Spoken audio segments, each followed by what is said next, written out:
Hey guys, welcome back to SLT Learning, and this is Ankit Prajapati, and today we're gonna cover a couple of questions on API testing. So I'm gonna start this playlist for API and REST assured related interview questions because that is one of the demand from the couple of candidates. They ask us like, why don't you just create frequently asked questions on API testing?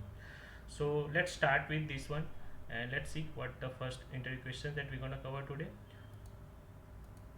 So what is RESTful API and example of on your project? Yeah, so this is one of the things they're gonna ask you in the interview. Okay, what is RESTful API and can you explain with respect to your project? So depend on your project, you need to come up with the questions. Okay, so let's sorry no, answers. So let's first see what is the RESTful API. So a RESTful API, the full form it says representative state transfer. Okay, so the full form of REST is representative state transfer is a web service that use the HTTP methods like get, post, put, patch, delete, and all those. The HTTP method it will use to communicate between the client and server in a stateless and resource based architecture. If you just say like this way, it's a web service that use HTTP method to communicate between the client and server, that's more than enough. But this is the definition of RESTful API. Okay, so let's see how what are the key principle of the REST API. So first thing, the stateless means each request contains all the information needed. So if there is no session stored on server side, so you no need to worry like whatever the API call you are making, whatever the request header you are passing, right? It has all the enough information for that specific API.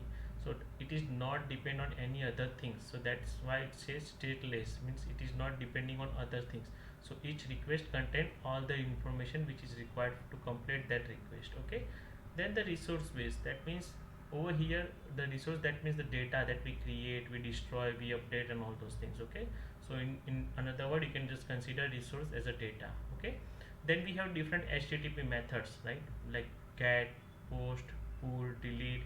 Those are the different HTTP method that we use to perform the certain operations. Okay, and each and every HTTP method will have their own I will just say characteristics, and we will discuss in one of the interview questions. I will cover that part as well. Okay, uniform interface, that means standard URI structures. Okay, and whenever you are passing the API call, you will have a URI, means uniform resource interface, and the endpoint. You need to combine those things and you need to pass through to get the response in a JSON or XML format.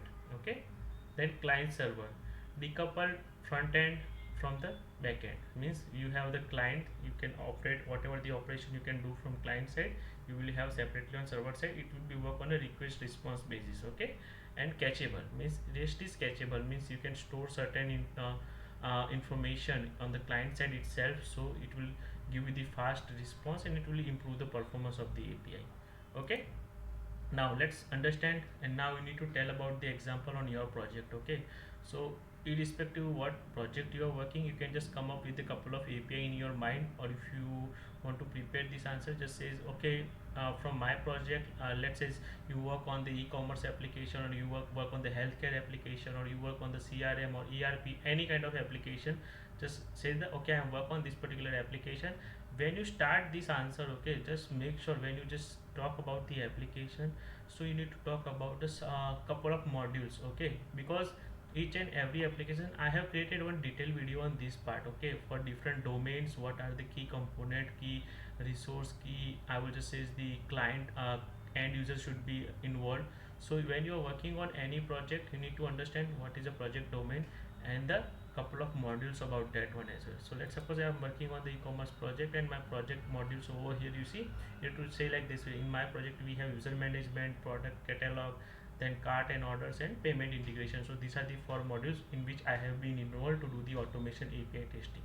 If you speak like that way, it will be give you the good impression on the interviewer, and it will help you to get the good marks in this particular question. Okay, so always say about the application, but also talk about little bit detail in about the application, about the modules, rather than they ask you upfront, you just should answer this one from your side. Okay, Then you need to come up with that. Okay, in that particular one, in product catalog, we have an API to create the new product. Okay, and that is the API. So they might be asking you, okay, you have the API, what the API contain if you want to create a new product. So it's a post call for the creating the new product. And when you want to create something, let's suppose you want to create the product from the UI side, what information you require?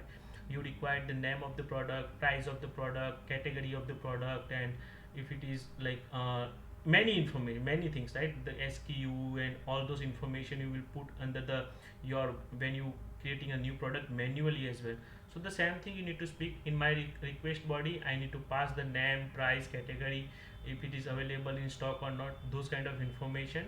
And in a response, when the product got created, I got the product ID and the message like whatever the user has defined, the product created successfully or your product has been added successfully, something like that way.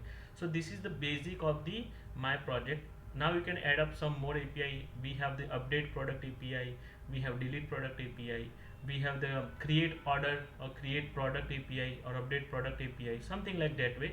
But you need to always make sure CRUD operation, create, retry, update and delete. Since CRUD operation, if you keep in your mind, it will be helpful to answer the API related question. Okay, and you need to come up with some of the modules from your project. Do not speak the same way. Like if you are not working on that particular project, like e-commerce, I am giving you as an example, you can use that example.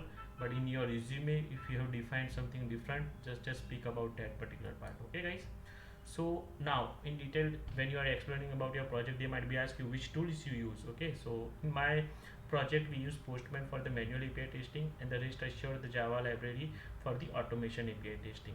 So when we use the rest assure, we use the testng as a test unit framework, and the Allure for the reporting purpose, and the Jenkins for CI/CD integration. So if you speak like that way, the tool used for the API testing, it's more than enough. For manual testing, Postman; for automation testing, rest assured. Okay, now for mode 1, what exactly you cover in the validation part? Okay, so I will just say status code. We validate the status code, we validate the response body, the structure and data, we validate the JSON schema, we check for the authentication token, right? And the negative testing, we see the invalid input and unauthorized access and all those kind of the validation we put in our project. So these are the different test scenarios, okay, on API that you can perform. So based on that, if you form your answer like that way with example of your project, different module of your project, give one of the example of request body and the response you get, then what tools you use and what are the validation uh, parameters that you cover in your testing, it will give you the good impression on the interviewer. Okay, so if you like this video, please subscribe to our channel, share with your colleagues who is preparing for the automation interview, and API things will be always come. Okay, even though if you are applying for a manual tester or automation tester, API related stuff will definitely come in your all the interviews guys. Okay, happy watching and keep subscribing to our channel.